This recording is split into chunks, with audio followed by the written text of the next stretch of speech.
Good afternoon. Good afternoon. We're going to get started.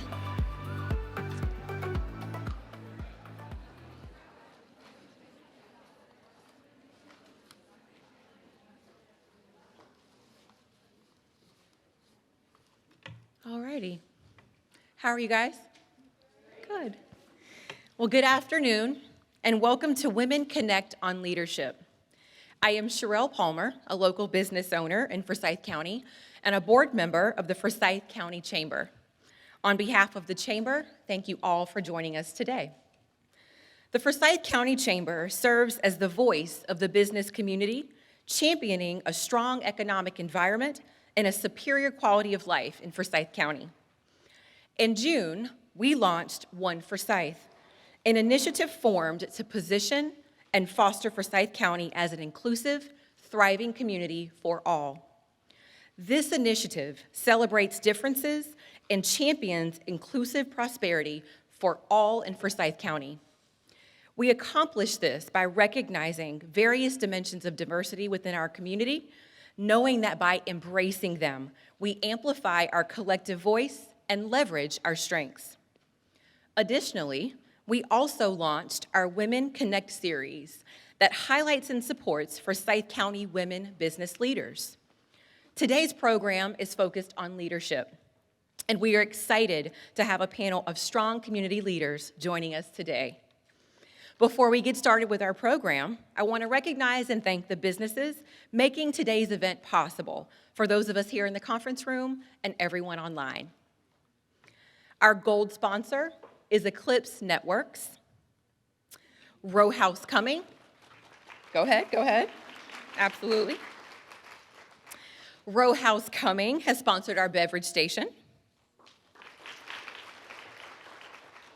Our beautiful stage is sponsored by CBRE. And the dessert you guys will enjoy on your way out was sponsored by Pop Bar Alpharetta. Our title sponsor is Northeast Georgia Health Systems. Absolutely. Northeast Georgia Health System is a not-for-profit community health system dedicated to improving the health and quality of life of the people in Northeast Georgia. Through the services of a medical staff of more than 800 physicians, the residents of Northeast Georgia enjoy access to the state's finest and most comprehensive medical services. It is their mission to improve the health of our community in all they do. Let's learn just a little bit more about this local care provider.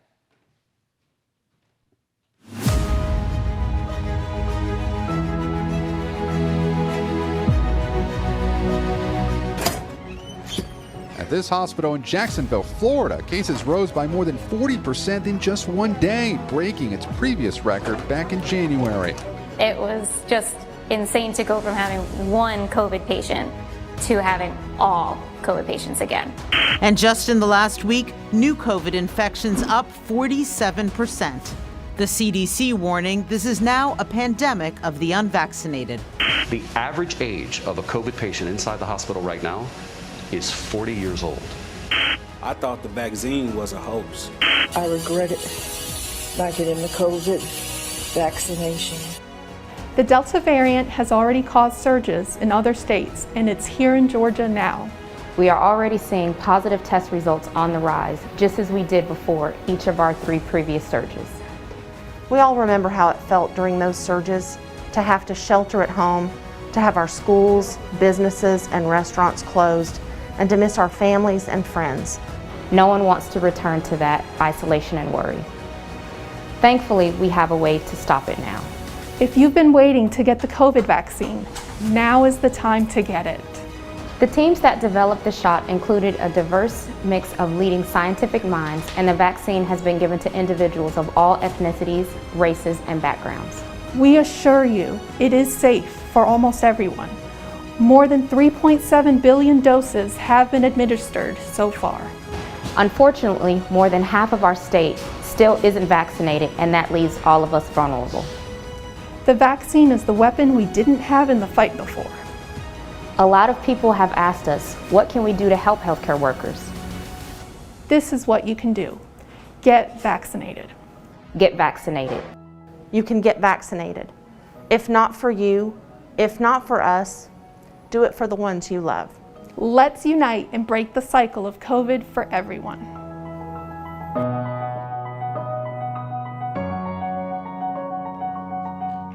Please join me in thanking Northeast Georgia Health Systems and all of the sponsors for their support of today's event.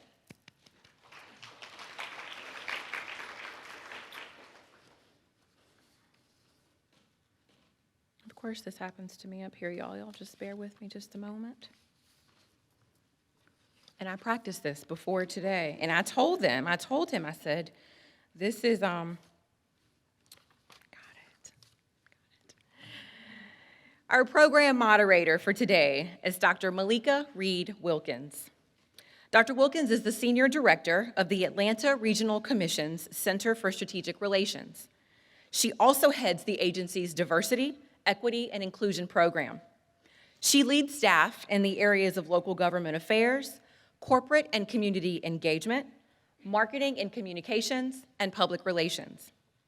Prior to onboarding with the ARC, she served the state of Georgia in various executive level roles with the State Road and Tollway Authority, Georgia Regional Transportation Authority, Georgia Commute Options, and the Georgia Department of Human Services.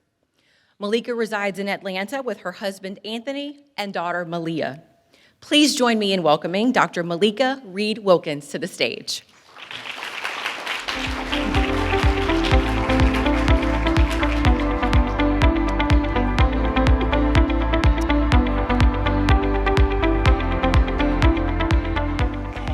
He's doing my lavalier, or, oh, it sounds like he is. Hello, hello. Oh my gosh, y'all look wonderful. Y'all look amazing. This feels so good. Thank you all for being here. And good afternoon, ladies and gentlemen. Thank you all for being here, and welcome to the Forsyth County Chamber of Commerce's Women Connect on Leadership. I really am, I don't know if y'all can see it, but I really am excited to be here and thrilled to be moderating this event today for women, by women. So shout out to Cherry Street Brewing for your delicious lunch today, as well as Pop Bar, Alpharetta, for the great dessert you'll have later. But today, when I think about leadership, wow, that's a loaded word. And it can mean so many things to so many people. But today I'm going to add an adjective to the word leadership, and that's servant. Yeah, servant leadership. Oprah once said, when you choose the paradigm of service, looking at life through that paradigm, it turns everything you do from a job into a gift. I truly believe this because I've really been serving literally all of my life. And if you have a heart of service, the work we do day in and day out becomes this wonderful gift for the people all around us. Speaking of gifts, I want to thank Chairwoman Cindy Jones-Mills for her vision to bring all of you and these vivacious women together to talk about their leadership and, yes, the issues that women face in leadership roles and how they overcome them, because there are some issues, and we know that. We are also blessed with a few gifts here today. There are about 80 young women here today from 8 Forsyth County high schools, ready to learn about leadership. So if you don't mind, we want you to stand up or just do like this. They're all here. Thank you all for being here today. I didn't want to put you on the spot, but thank you all for being here. It's important for us all to sow seeds into our pipeline of women leaders, and we're grateful that Commissioner Mills and the Forsyth County Chamber of Commerce had the foresight to invite these wonderful ladies here today. Now, I know you all are at the edge of your seat and ready to hear from these leaders. They all have extremely impressive backgrounds, so we're going to dive right in, and again, you can read their bios in your program. Imagine this: 4 dynamic women representing over 2 million residents in the Atlanta region. 2 million, where you're looking at them. Please help me welcome to the stage Chairwoman Nicole Hendrickson of Gwinnett County, Chairwoman Lisa Cupid of Cobb County, Chairwoman Carlotta Harrell of Henry County, and Chairwoman Cindy Jones Mills of Forsyth County. Welcome, ladies.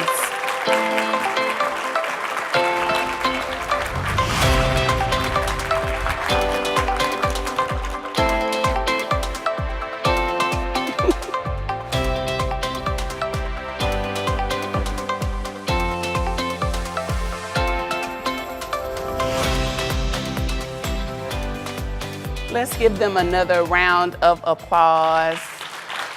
We all so excited. This is awesome. And let's just dive right in. You know, we have a lot to talk about today. And so I want to just dive right into some of the questions that we came up with for our lovely panelists. And let me get that out, please. And we'll go from here. The first one, I would say, ladies, is a long question, but I'm going to read it in its entirety because it really puts you in the mindset of all of the things you all have to think about day in and day out in your roles. And I think it's important for you all to understand all the things they have to think about day in and even into the weekends. So much of your job as a commission chair is mitigating and finding solutions to issues concerning a myriad of disciplines. You must become a quick study in so many areas to include engineering, land planning, water, sewer, litter control, transportation, zoning, property rights, freedom of religion right laws, ordinances, libraries, memorandums of understanding, public safety, right-of-way purchasing, housing practices, regionalism, finance, the courts, economic development, development authorities, land banks, landfills, mental health, mediation, negotiations, addiction, healthcare, senior services, health, wellness, park and recreation, animal shelters, dog parks, fire stations, emergency management, social services, and the list goes on. And we have to make everyone happy. Exactly, to put a bow on it. So, with that loaded question, what past experience you believe has prepared you for this role? And or what areas would you like to engage in now that can make a difference in the lives of your constituents? We'll start with Chairwoman Cupid. Certainly, and it's a pleasure to be here, and I'm so grateful for the chairwoman for having us here. I started out as a commissioner with Cindy, and I know her as that, but I want to pay her all the respect due and just appreciate her bringing all of us together. I have quite a varied background, if anyone were to read my bio. Professionally, I started out as a mechanical engineer. I went to Georgia Tech, and I grew up in Detroit, Michigan, and so I thought I was going to work on cars. And I didn't realize that it was the experience that preceded that was going to launch the things that I would do as an engineer and the path that I pursued afterwards, because I was very involved as a student leader. I'm someone who ended up being president of my 5th grade class. I was always active in something. Middle school was like 2 roads diverged. I could have gone either to the right path or the wrong path, but I got it together in high school. And I became president of my senior class. And at Georgia Tech, I was very involved as a student leader. So even when I was involved or got into engineering, I was asked to become a supervisor and to enroll in a leadership program. And it was during that time that I had a supervisor ask me if I ever considered public service. And I thought, well, I volunteered as a student at Georgia Tech. I could see why you would ask me that. But he said, well, from this assessment that we've given you, you're showing that you have very high marks in this arena. And that just planted a seed for me to think about running for office. I didn't do it immediately. I graduated from Georgia Tech in 2000, and it wasn't until 2012 that I ran for office. So I've had quite a varied background, but I can think everything that I've gone through, everything as an engineer. I became a policy analyst. I worked in nonprofit development of affordable housing everything has helped me with what I do today. Any experience, don't tell anybody you can only do one thing because of your experience, because it's not even just the degree that you have, it's the character that you're building. Because even when I would look at my experiences, I've always gone through challenges and had to overcome it. My family's not from this country, so overcoming it as a first-generation American in life, I think has helped prepare me how to handle hardship. It's helped me to be bold and to still step up and know whatever excuse I had of things going on in school, my parents always expected my sisters and I to perform. And I just got used to always striving to perform. So just if you're going through difficult times, high school is a great breeding ground, especially if you're in public school, because kids come from all backgrounds in life in public school. But when you're in elected office, you're dealing with the public. And so any challenges that you have, opportunities you have in that environment, is preparing you to do just what we're doing today. So don't let anybody tell you what you can or you can't do based off of what they may see on paper, because it's what you're developing in your heart that's going to create the best leader that you can be, irrespective of the environment that you're in. Thank you.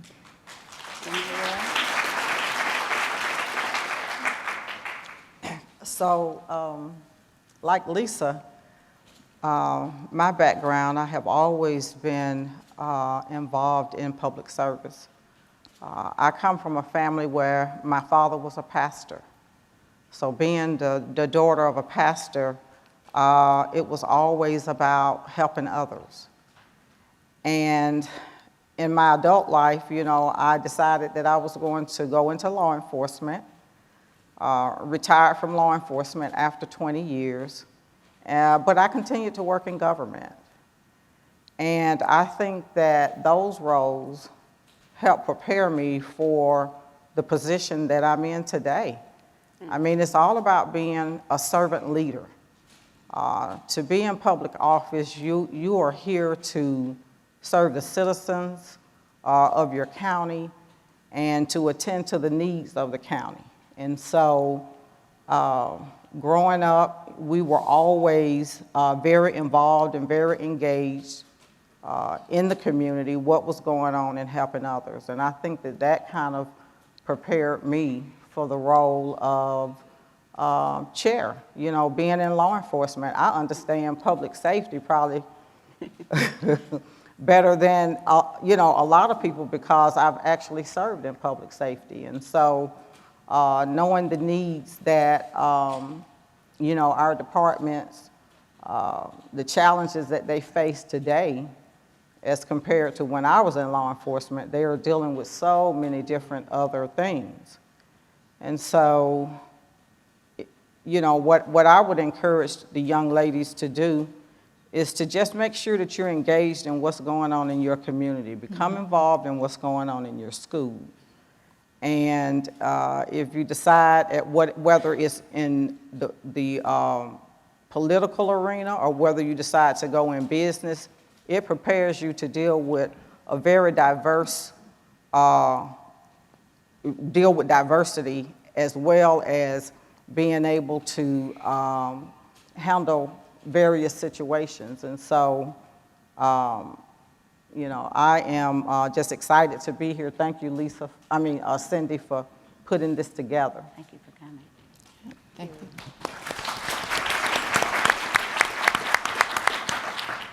I would say, first, before I begin, I want to thank Cindy for having the vision to host something like this in the Forsyth County Chamber of Commerce. When I look out at the sea of young ladies, I am so incredibly proud. When I was your age and when I was sitting where you were, we didn't have leaders that looked like us, that we could come to a forum like this and see women and aspire to be what we see.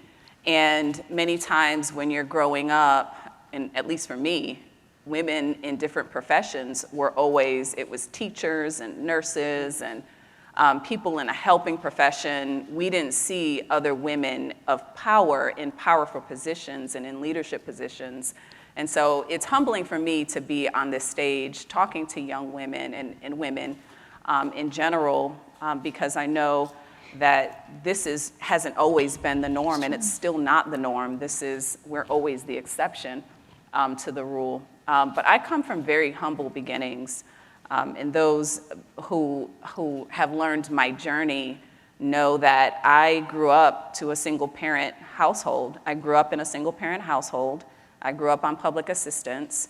I was precariously housed as well as food insecure, and so that alone made me want to excel beyond my circumstances. I knew I did not want to end up in a similar situation as my parents, and I wanted to continue to be drawn to help others come out of that situation that I had experienced as a young girl.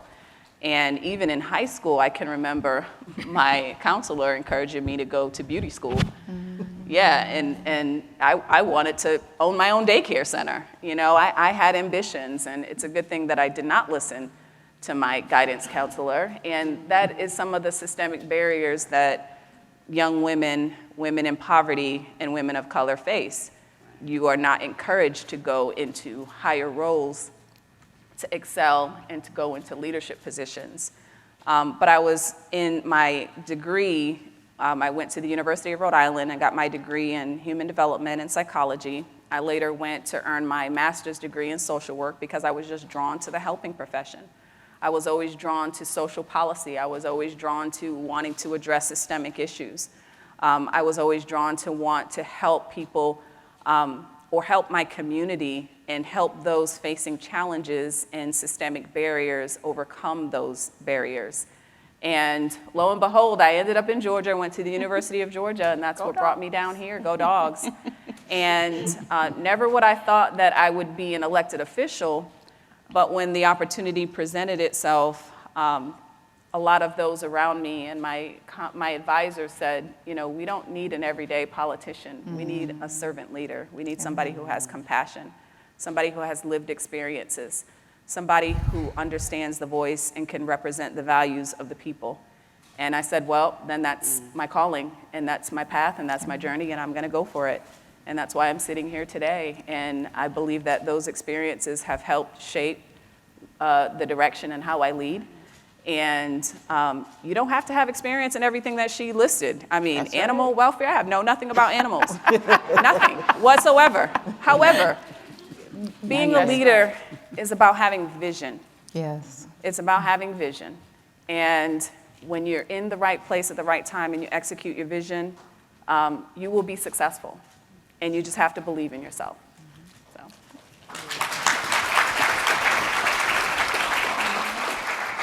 I want to thank Valerie, Dr. Lowe. I actually know that I said the name wrong again. I'm just saying Valerie, for organizing this today and for bringing these kids here, because I wanted to do something. We've been on sort of a little circuit together since the new chairs were elected, because it's the first time in this year that there were 4 women that were elected to be chairwomen of Metro Atlanta counties. That's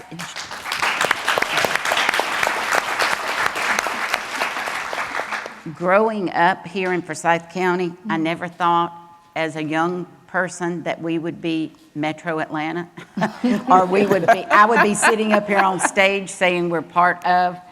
But coming into ARC, I'm a believer that all things, the timing, it's in God's hands, and all timing is perfect. And I think having that and being a part of ARC and us coming into ARC and working together and not just looking, when you deal with so many of these issues, you can easily become overwhelmed, or you can easily start thinking of issues in a box instead of as a region or and when you're dealing with transportation cost, like a road, I mean, how are people going to get to Forsyth County without going through other counties? Exactly. I laugh, but I wasn't laughing when I heard a fellow, not my fellow commissioner, but a commissioner from decades ago. I was at a zoning meeting. I sold real estate before I got into this office, and I also had some business experience with having my own company and working for another company. But when I was at a zoning meeting, and there was a developer that wanted to build a a parkway, a 4-lane road that would have, you know, connected to Gwinnett. It would have been a wonderful thing. And I remembered a commissioner that represented the south end of the county sitting there saying, if we take that from Ryland Homes, if we accept that, people from other counties will drive on that road. And I was like, yeah, don't we drive on their roads too? And it is about vision. I think that if you've got to have a vision, and there's rules and more rules of things you need to do and stick by, and land plans, and, you know, DCA and every acronym agency that's out there that gives you all kinds of guidance and advice. But when it comes down to the end of the day and you're about to push that button, you've got to know in your heart that you've done your homework. I will say ladies have to do more homework. Yes. But that you know what you're talking about, and that you know you're making an educated decision. But a decision is based not just on the laws or the layers of bureaucracy, but it's also about your moral compass, the ethics and things that guide your own life. And at the same time, it is, with politics, it can get so ugly and so nasty in such a hurry, and the more political people are, the nastier it becomes. And so you just have to be grounded in who you are and what you believe. And because there'll be all kinds of things that will try to get your eye off the prize, get your eye off of, that sounded like a kickback. That's not the prize I'm talking about. That wasn't the prize I was going for. But yet you've got to have your vision, and a crystal clear vision. And if you don't, you're going to be, every wind that comes, and they come constantly in every issue, you're going to lose sight of what your direction is and why you ran for office to begin with, or why you became a nurse to begin with, or why you become a teacher. And if you let the things of the outside start occupying and controlling, and things that other people's decisions and other ugliness that might come in, but if you let them get your vision cloudy, then you lose why you're here to begin with, why you're in that occupation, why you're doing this. And it's so important that you do have a vision. And I think it is so important in this role that you have a servant's heart, because the people we hear from so much are not the people that need us the most, because they think their voice has been extinguished. They feel like they don't have any right that they don't earn enough money to have a right to speak up, or that they're an addict and they should not, they made poor decisions and they should not have a voice, or the mentally ill. You know, you're not going to hear from those people as much as you are the people that live in a neighborhood that's lives are just going to be shattered if another neighborhood comes in. You know, we can be making an expenditure on a wastewater treatment plant and spending $40 million in one vote and not get one call. But by gosh, you have a variance that might be 5 feet from somebody else, or 5, you know, and you might have 150, 200 people with red shirts on that are going to be in the crowd telling you, you're bound for hell if you vote for this. I mean, it is like a flat, I mean, there's no gray, there's no laws, there's no anything. It's, we got the numbers and you better do what I say. And so I find that to be probably one of the most challenging things, is finding the balance and helping those that are not asking. And I think that a lot of that is not taught enough by ACCG and NACO and other people, that those are the things people think, because they might be from a poorer county, that they can't do anything for mental health, they can't do anything for drug addiction, they can't do anything. They can. You don't have to have the money to do it. You've got to have a vision, and you got to have a servant's heart. Wow, that's great. We can go home now, right? I mean, this is awesome. And what I just, of course, having a vision, but you know, the reason I read all of those different items on this question too is echoing what you all are saying, is that you don't have to be an expert in all of that. If you have a servant's heart and it's in the right place with a vision, you can really do anything. And so, you know, but through a lot of your responses, we do know that, you know, there are some differences in the workplace. with men and women. Traditionally, historically, I mean, the data shows it, so I'm not saying anything that's not out there. In some of the research studies, we know that there's a pay gap. We know that there are limited number of women in the C-suite or in higher elected positions. And so whether in your role of commission chair or throughout your professional career, have you seen, and all of you can answer, or one or two of you, doesn't matter, but have you seen a difference in the treatment of women or females versus male counterparts? And what advice would you give to women and young women entering the arena of public office or business today, knowing those differences exist? My first advice, you need to toughen up. You better have a tough hide to enter this world, because if you come in with your feelings hanging off your shoulders and it's going to get bumped, you're going to be beaten and bruised within the first week. And if people see that you are weak, they're going to take full advantage of your weakness. I mean, in order to get things done for your district or get things done for your county or for your state, you got to be a go-getter. It's no place for the idle. I mean, that's why the vision's so important.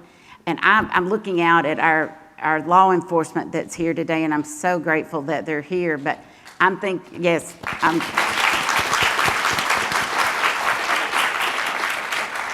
and I can't imagine what they see and hear in their field. Because I know that just in my role, especially when it becomes to the social media world of bullying, I'll just give a quick example. I've been dealing with a guy that wrote on social media, and facts never got in his way whatsoever. And he wanted to come meet with me, and we had a pleasant conversation. It was about a zoning coming in next to him. I'll meet with anybody, and I should have had a person there with me, because what got told from the story, you know, what got written on Facebook was not my recollection of what happened in the meeting. But he immediately after he was kind and nice to me in the meeting, because people are way bolder behind their keyboard. There's a different side of people behind the keyboard than face to face. That's another thing, make people talk to you. But when we finished the meeting, he must have from his car put up a post, and I'm not friends with him, but he put up a post, it went everywhere, that a Korean study that fat women are slow thinkers.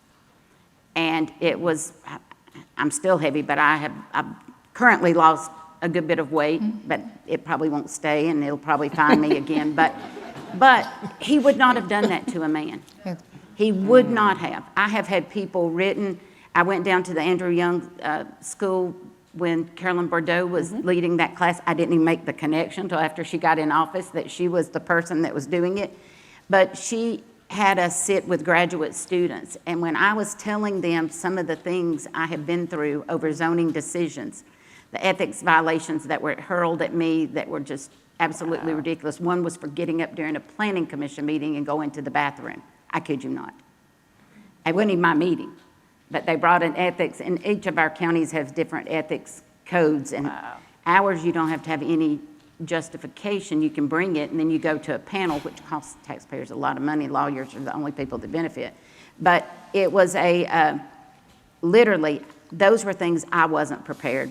I mean, I was prepared. God had me prepared. I went through a 3-year divorce, and if you can go through a 3-year divorce, by God, hit me with your best shot. I mean, right. If you can do that, you can pretty much, you know, I've had people hurl things at me, and I've been like, I mean, there we go. I've been through worse. I've been through worse. Thank you, Chairwoman Mills. Anyone else? Yeah, and I'll echo that. As women, we do face a different set of experiences than our male counterparts, and women are held to a higher standard as well. We're not allowed to make mistakes. We have to go above and beyond to prove our worth every single time. We have to prove why we're in our roles. We have to substantiate why we're in our positions. So it's a constant battle to just prove why you are where you are.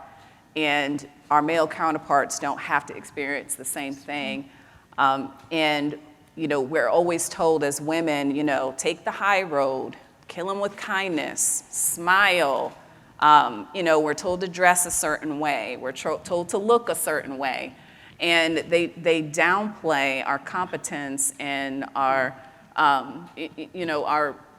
education, our background, our experience, and it's really an unfair situation to be in, but what I've learned to do is to really lead with my experience and my body of work and the successes, and focus on the things that I've done well, my accomplishments. And when you lead with that, you tend to gain the respect. And it's constantly. You have to constantly lead with your value and what the proposition is and what you bring to the table. And we all have something that we can bring to the table. And we are all here because voters, 2 million, you said? I would say 1 million of them is in my county. Yes, they are. Said that we belonged in these seats, that we belong here. Yes, they voted for us to be here. So there was something about us where the citizens said, we want you to lead us. And we don't carry that lightly. We carry that with the utmost respect because we know that we've earned our right to be here. We did not get here because of the way we look or because somebody put us in this position. We worked to get to where we are, and we've earned every bit of our seat at this table.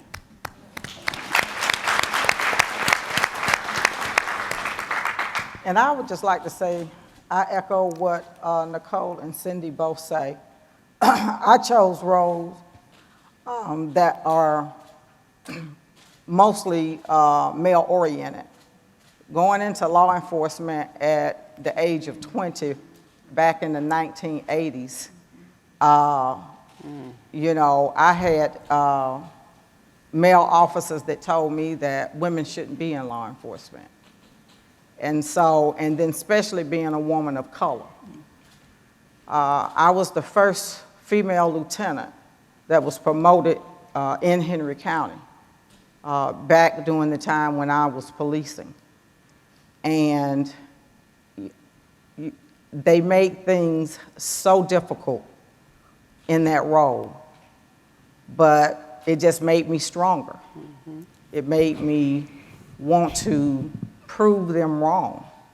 And even in politics, you have male egos that think that women don't belong in politics, that women are soft, that if we're kind, then we're soft. If we're harsh, then we are bossy. So we know, riding on a broomstick. So it's like it's like a balancing act of, you're trying to serve your constituents in your community. And, I think that I'm just as qualified as any male to sit in this position, in this role. And apparently, most of the voters in Henry County thought the same thing. That's right. And so I think a lot of times we as women, get a bad rap just because we are women. But what I do want to say is that, stand strong, stand firm, and don't ever let anyone tell you that you can't do anything. Prove them wrong and prove that you are capable of being whatever you want to be. Yes. And that's one of the things that I want to encourage to the young women out here today, is that don't let people get in your ear and tell you that just because you're a woman that, you can't serve in the military if that's what you decide to do. Just because it's a role that has predominantly been male-oriented doesn't mean that we as women can't perform that role. And so I want to tell you all to please stay encouraged. Yes. Yes, you're here.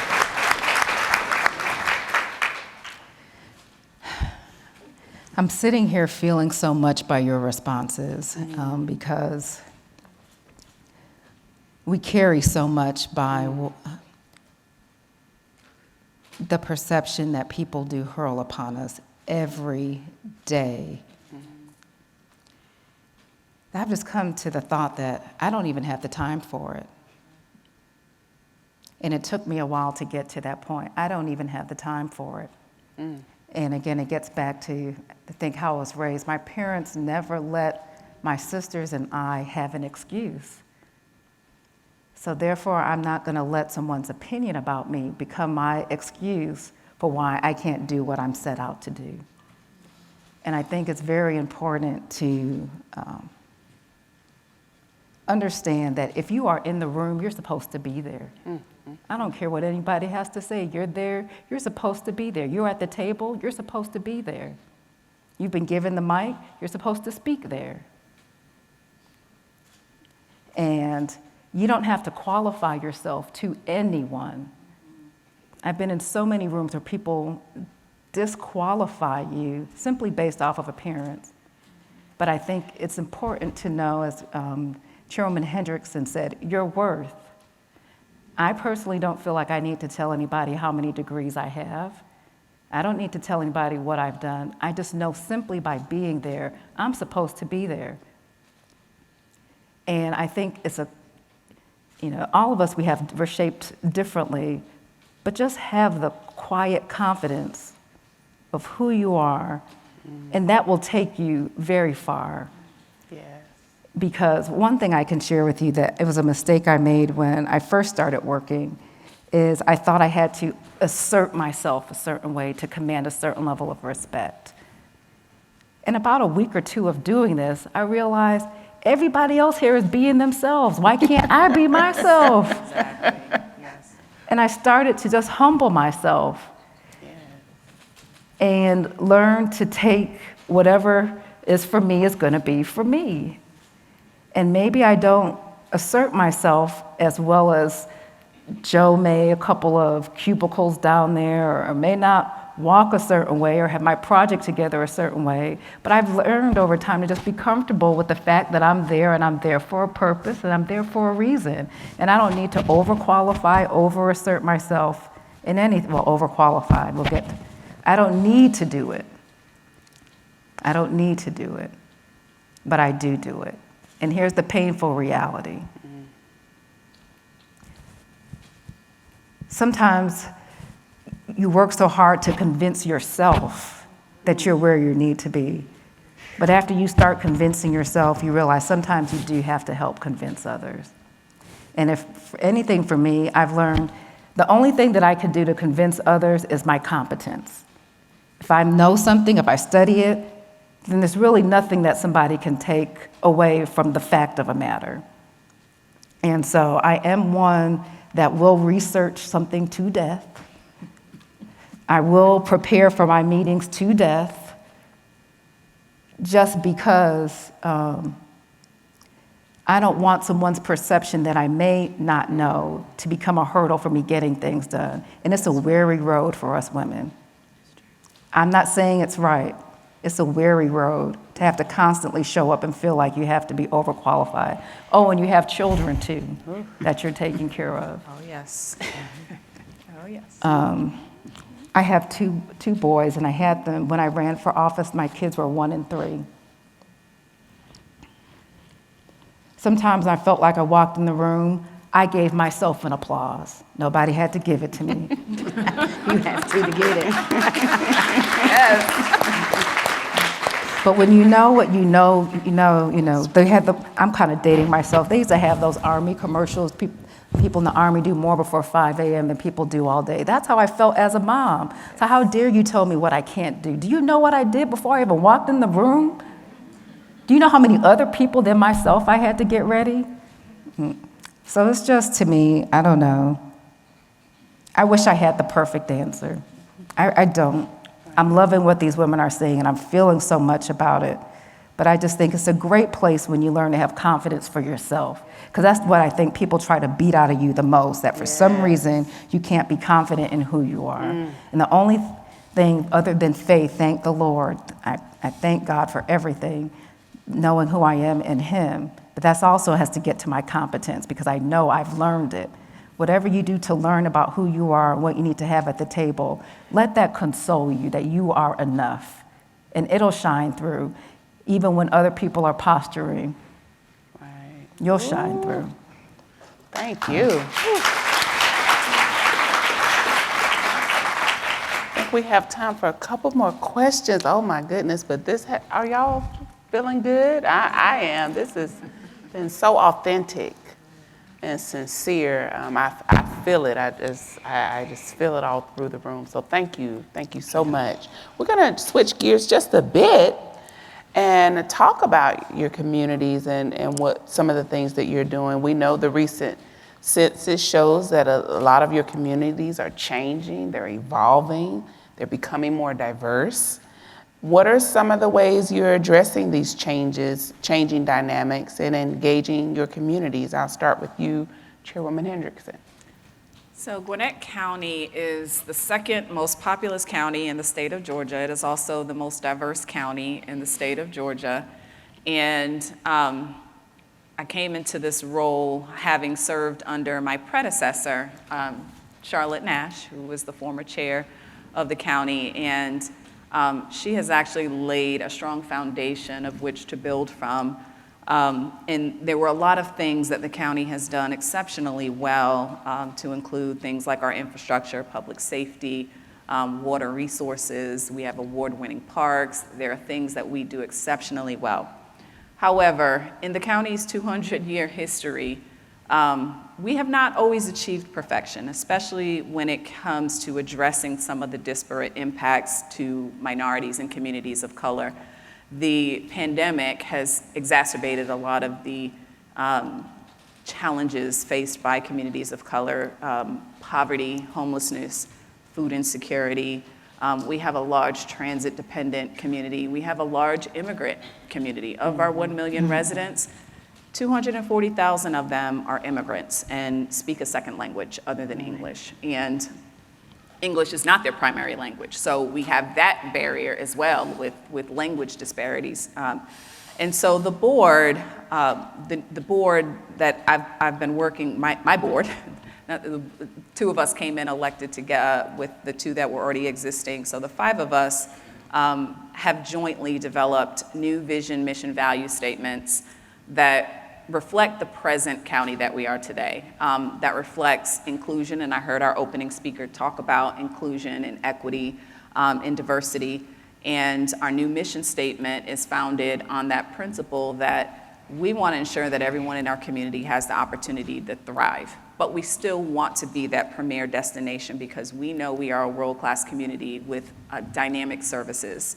And we just received our AAA bond rating, which, for those in government and even in the school system know what a big deal that is. But we're addressing comprehensive transit reform. We just opened our first homeless shelter 2 weeks ago. Wow. We never had a homeless shelter before then. We're about to open an entrepreneurship center to encourage minority and women-owned businesses so that they have opportunities to excel and thrive in our communities.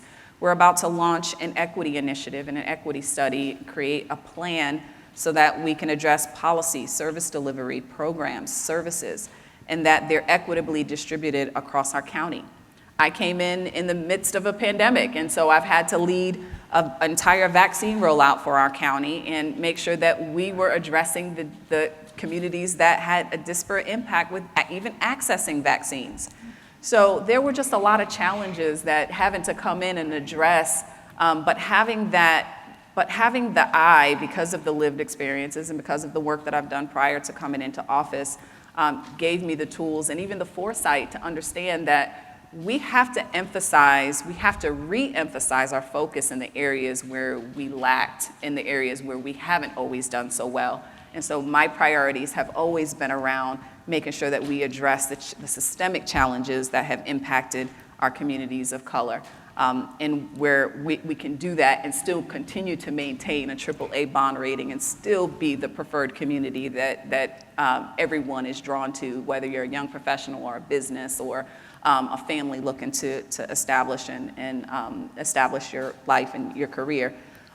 So all that to say is that the challenges that I face are not immune and they're not new to any of the challenges that are faced in their counties. Our population is just different and the needs are different. And so it takes leaders who reflect those voices and those values to address the challenges of the present day. Thank you. I'll go to Chairwoman Mills.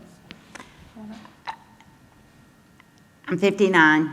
I grew up here in Forsyth County. I mean, this sounds totally unbelievable at this juncture, and the kids will get a kick out of it, but I can remember being in 4th grade at Sawney Elementary, and a young girl moved in, and her family was Catholic. And I can remember vividly saying to her, "Everybody's saying you're Catholic, but you don't look any different. What does that mean?" I mean, fast forward to 1987 or 86, maybe my daughter was born in 87. I was at the Oprah Winfrey Show when she came. Oh. I was waiting, trying to speak. I wasn't at the march, and I didn't throw anything. I want to make that clear. But I went to the Oprah show because I wanted to be able to speak and say, we're not all like this. And we're being portrayed that we're a bad county. And of course, it was the only county I ever knew, and I still love it so dearly. And I wanted to be able to say we've had country music shows that have brought in all kinds of different entertainers. We've never had one issue due to race, but I didn't get to speak because the people controlling the camera were people that were racist and that were, you know, they got a bigger story and they got more attention. But I say all that to say we're in a very unique time in Forsyth County that we have changed for the good of a lot in diversity. And I think, though, that to say that all diversity belongs in this one box and all can be treated the same way would not be doing service to all the different cultures and all the different people that move here. And it's a balancing act. I mean, even with domestic violence, when I got in office, I knew nothing about domestic violence. I mean, I didn't know the triggers with it. I didn't know that one out of 6 kids wind up trying or thinking of suicide because of living in that quietness and that secretiveness. But I didn't think about how different cultures treat domestic violence. And I remembered reaching out to our sheriff's office after several situations. I didn't understand why the Muslim community had a different shelter than the others, and until I started meeting with them and meeting with the imam and meeting with different people, and all of a sudden my limited vision became bigger and bigger and bigger and more open to understanding we've got to train our sheriff's office in how you deal with different cultures. We've got to know how different faiths do different things. You don't want to discover in the middle of a hostage situation that you've brought a female into a situation as a negotiator when that's going to be the trigger that's going to make the guy shoot his family. You know, there's things that you've got to know and you don't know, but you can learn. And, you know, I think that there is, you could put generational poverty into its own category. You could put, but when you learn about different things like addiction and you learn about that to succeed in conquering some of the negatives in your community, you can't wait until the problem is there. You need to be addressing it in grammar school. You need to be encouraging, and yes, we didn't run for school board, but I'm constantly, bless their hearts, giving input, about giving solutions. That when you find out that somebody that is in addiction can be clean 5 years and have a 20% chance of going back. But one of the things that need to be addressed at such a young age is balancing, leveling the playing field so they don't experience the trauma that will drive them to drugs later. And that might not work for everyone, but it works for some. And that, to me, is what we should be doing, is looking for ways to be creative to help our citizens be set up for success. And if we know that the triggers that are occurring are in kindergarten, then we need to get busy with doing stuff in kindergarten. And so to me, that is how you have a vibrant community, is you understand it, you understand who lives in it, and you try to bring them together. I think our One Forsyth group has really got a chance to do great things, and Andrew Young came to this very building and spoke to us and encouraged us, and I think that understanding, talking to each other instead of about each other is just huge. And it's something that we need to keep doing more and more. Thank you. That's awesome. Thank you. I'm going to jump to our last question because I want to hear from each of you on this. And you were all featured in a recent magazine and were asked about your 18-year-old self. So let me give you a minute to think about your 18-year-old self. Well, today we are joined by many of our female high school future leaders that will either soon be 18 or they're already 18. And I want to take a slight twist on that idea and ask you, what words of wisdom would you share with your 18-year-old self and the future women leaders here today? Chair Pitt. It's hard to believe it's all going to be okay. And especially hard to believe that in the midst of what you're dealing with, which is in a pandemic, and I'm supposed to talk to my 18-year-old self and we didn't have that.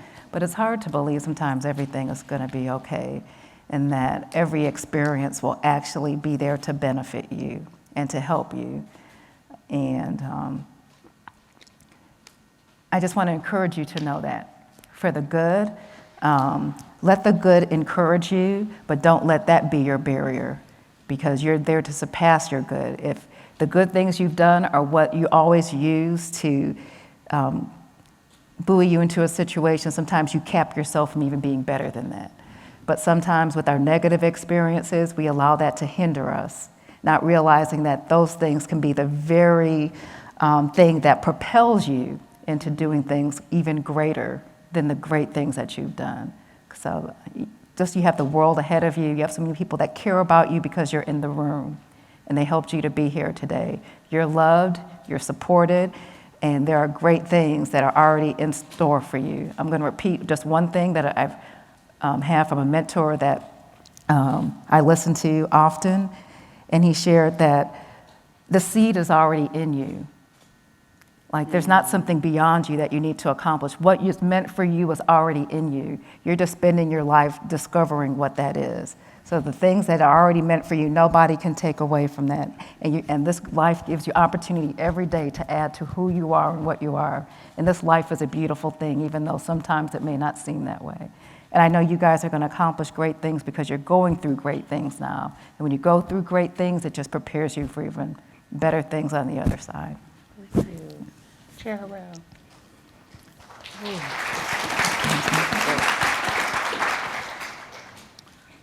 My 18-year-old self? Oh, gosh. Me too. Yes, I'm probably the oldest one on the stage. Let me think about this here. You know, you may not know what you want to do, and that's okay.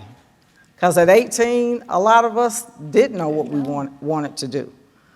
But, and you may try different things, and that's okay. You know, but just be true to yourself. Amen.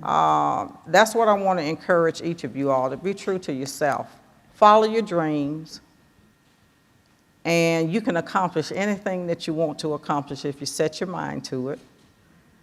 Find that one or two people that you will be able to go and confide in, or to cry on their shoulder, or to bounce ideas off of one another.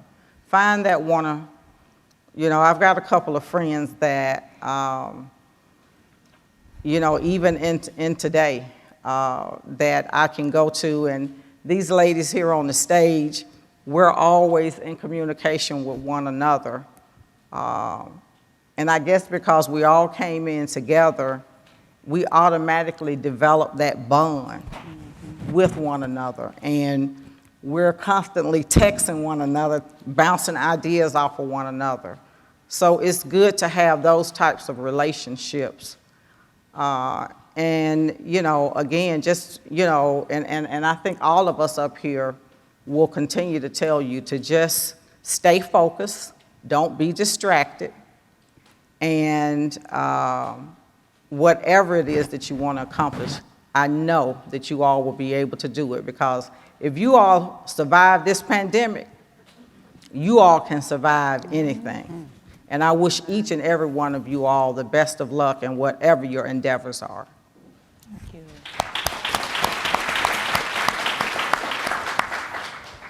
My 18-year-old self, that was just 2 years ago. I'm kidding. But I will say, I am the youngest chairperson in the entire state of Georgia. So of the 159 counties, I am the youngest. I chair the second largest county in the state of Georgia. My degree is in social work. I came from humble beginnings. I did not have wealth. My parents were not wealthy. I have school-age children. Both Lisa and I have school-age children. I never ran in politics. I never ran a business. These are all of the things that people would say, you're not prepared or qualified to run for office or be in a leadership position. But I will say to you, those are all the reasons why you should consider, because we need people of all backgrounds. And so my advice to you all is to take risks. Take calculated risks, because people need you. People need young women. They need mothers. They need retirees.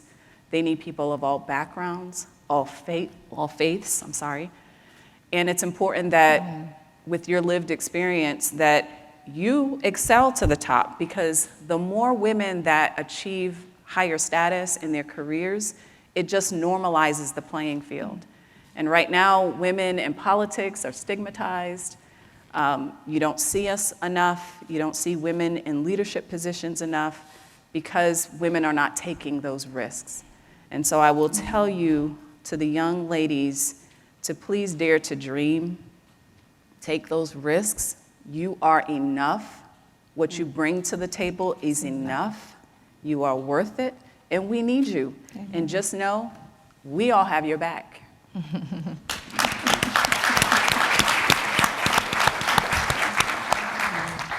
Back in 2012, when I made the decision to run for office, I had a high school senior. I've got grandkids in elementary school. I don't have any in middle school. I'm not that old yet, but I remember my daughter saying to me, she was class president. I had been class president, but I remember her looking at me, because I was just griping and grumbling about how the person in office was doing the job so poorly, and how they should be doing this or they should be doing that. And my daughter said, well, instead of sitting there griping and grumbling about it, why don't you run for office? And she said, if you think you know how to do it and you could do better. And I said, well, what if I lose? I mean, how embarrassing would that be? And she said, it shouldn't be embarrassing. And she said, haven't you always taught me that if you believe in something, you should fight for it? And if you believe in it, you should put yourself on a line and you should not be afraid? Because if you know you can do the job better than somebody that's doing it, the only thing that's stopping you is yourself. And then if the voters don't get it right, hey, you can always say, well, they weren't that smart. I think the best advice to give to an 18-year-old is don't ever let anybody else define you. Amen. Don't lose who you are because of what other people say you are, or what they say you need to be, or where you need to be, or what you need to be. Because you've got to have confidence no matter what you go into. And there's a big difference between confidence and arrogance, and confidence and egomaniac type ideas, because I deal with that in politics all the time too. But you've got to have, if you don't have confidence in yourself and you let other people define who you are, you give them power over you. You give away the one thing you have, the value of yourself to yourself. And at the end of the day, it is looking in the mirror and knowing I've done all I can do to be the best that I can be, and make decisions based upon research and laws and all the other things. And I've given my employees all that I could, or I've given my family all that I could. And it's tricky, it's hard to balance, it's hard to keep it all the way it should be. But if you cave into other people's definition of you, it's so hard to get it back. And so I think always value yourself and always know who you are, and don't let anybody tear that away. Yeah, excellent. Thank you so much. Oh, wow. Awesome. Well, I think my little elves are doing something for me back there. And as they are preparing, first of all, let's give these ladies another rousing. I mean, I gotta stand up. I just thank you so much.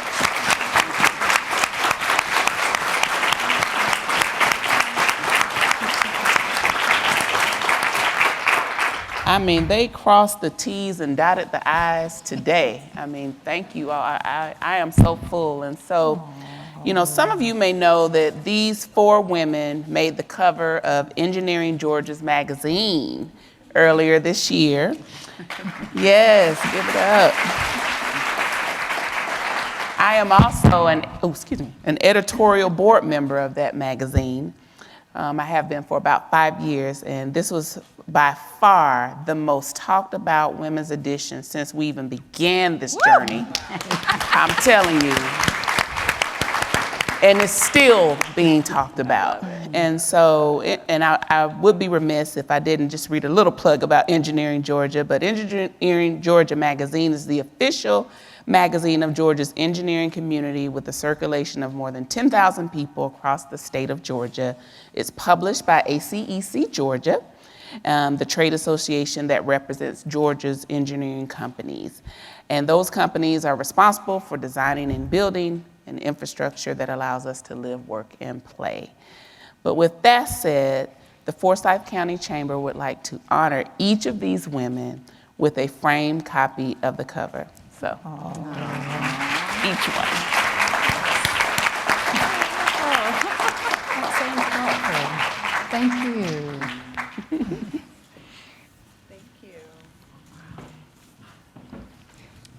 Again, thank you, ladies. I know we're going to have some photo ops and we're going to have some ending remarks coming up. Or you coming up, Sherelle? I don't know, y'all. I feel good. I feel like I can go home now. No more work. I just feel so inspired.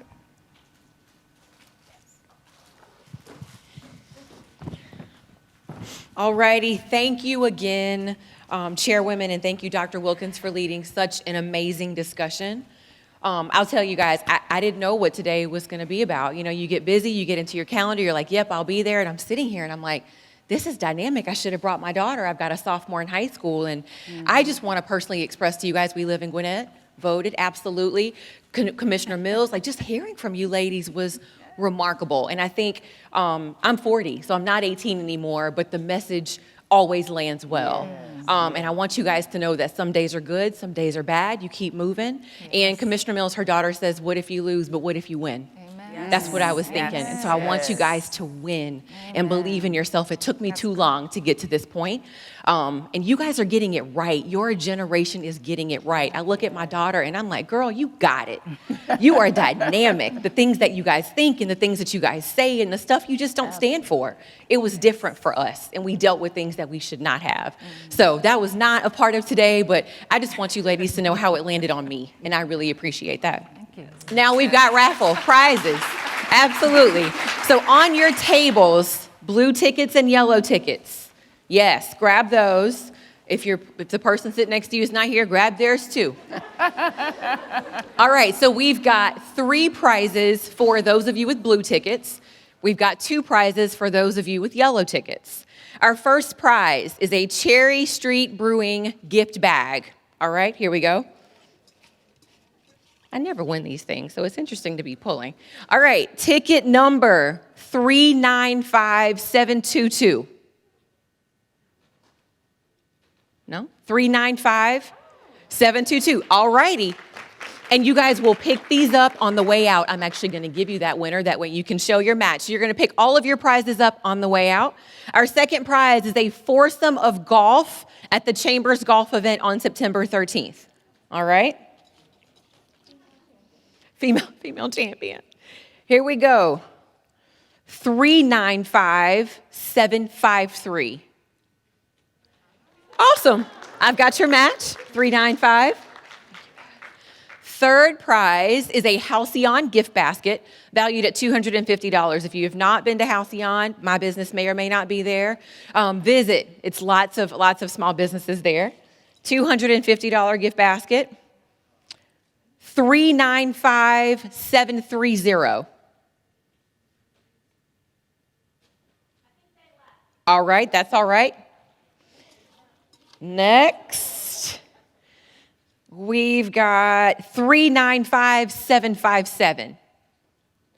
There we are. I've got your match. You won that big old gift basket. Awesome job. Now, students, yellow tickets. All of our students, we've got 2 Visa gift cards valued at $50. Only for our students in the room. 408046. Awesome. Congratulations. That was easy. One more. 408099. Awesome. Well, congratulations. We'll pass that on. One more prize. So if you guys didn't win the raffles, I never win raffles, but this agenda on your table, this gorgeous book, in the back, look on the last page. Anybody have a gold star? Who has the gold star? I see some popping up. Yep, gold star. If your agenda book has, the program book, has a gold star, you get to take home one of these beautiful centerpieces. So grab it, take it with you on your way out. Absolutely. So thank you to all of you guys for today. Congratulations to all of the winners. And I'm going to turn it over to Chairwoman Mills for our closing remarks. Yes. I just want to, am I on? Yes. I want to thank everyone for coming today. I just want to, a special thank you to the ladies, the chairwomen. I know how busy you are. You drove great distance to get here, and I just appreciate so much that y'all did that. It's been such a pleasure, an honor to serve beside you, and you never quit learning. And if you do, then they're digging a hole for you somewhere. But we need to keep pressing on, and we found, the things that we share, the things that we are alike are so much greater than our division. And I think we live in a world that wants to say, you're this, and you're in this box, and you're this, and you're in this. And working together and collaborating should be inspiring, and it should be happening everywhere. And no matter what the R or the D or the color of skin or anything, that we let other people stand in the way. And I think that that's what we're trying to do. That's an important message that I don't want us to miss here today. But thank you to Laura Stewart with the Chamber. She did an enormous amount of work for this. And, yes, she did. And also, I want to thank Dr. Wilkins, but she stepped up and came to the plate and has helped so much. Anyway, thank you all for being here. And now I think you're dismissed to go. And the kids, all the young girls that are here today, they want to get a picture. So we want y'all to come up and then a picture with us as well. Thank you so much. Thank you for being here.